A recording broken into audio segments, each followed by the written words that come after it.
Hello, I'm Peggy. Thank you for listening to this screencast. I'm going to talk about my planning on digital artifacts design, the privacy and data protection in academic library.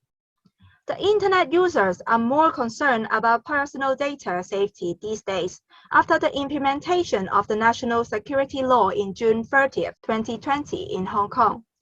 And the HKUST University Archives developed the University Records Retention and Disposal Schedules in 2022 to regulate retention period and disposal planning for administrative and program records for both physical and digital formats, taking into account the relevant law, regulation, or policy of Hong Kong. We need to carry out a review of the old practice.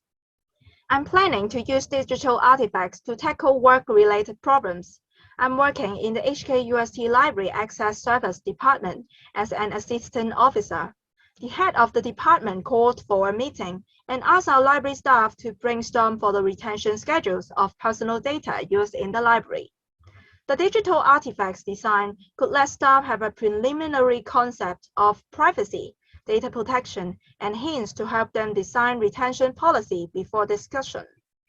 For example, personal data used in our library include account information, borrowing records, room booking, and so on. A retention schedule can help them withdraw all the data so that users no need to worry about other parties checking their personal data for their privacy. Problem is that although staff know about the importance of discussion on this topic, sometimes they hesitate at the beginning in meetings. Digital artifacts could help attract attention and give background information. They can also view it later after meeting for revision. Brady stated that significant improvement on creativity knowledge, attitudes, workplace idea creation, and idea implementation are found after training. When providing a more supportive environment to staff, they can build up better innovations and enhance job performance. Creativity training is practical when applied to job-related problems, as supervisor can review the performance and outcome. The motivation and knowledge level can be improved too to put practice into work pace. To tackle the problem, I suggest letting them learn, as learning provides mental growth that allows people to build knowledge-based reasoning, and then being able to summarize thoughts and formulate action. I chose video, quiz game, and interactive website as the tool to teach library staff. Video is a rich and powerful format in e-learning. It presents information in an attractive way. Brain suggested video should not be longer than 6 minutes for better effects. Quiz game could avoid learning procrastination. Also, interactive learning websites can offer fun and enjoyable creative learning experiences. Here are some solutions. Create a short video with narrations and images. Provide quiz game to have immediate feedback. Interactive learning websites could store the two artifacts and add extra information for further self-learning. So we know literacy is having certain competencies and knowledge.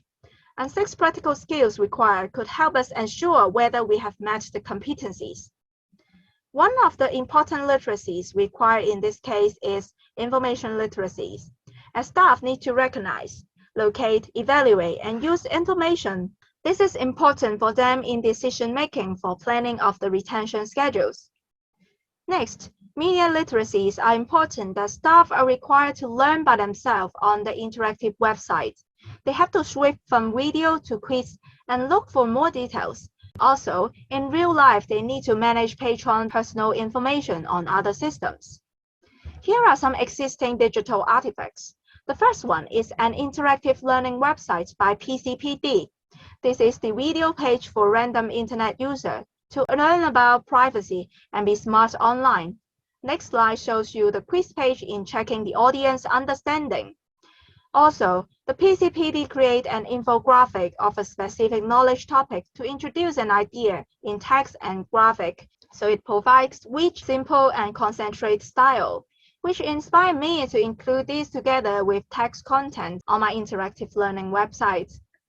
I will use the video for digital storytelling using Adobe Spark, and use the Involve Me for Create an online quiz, which provides an embed function on my web page.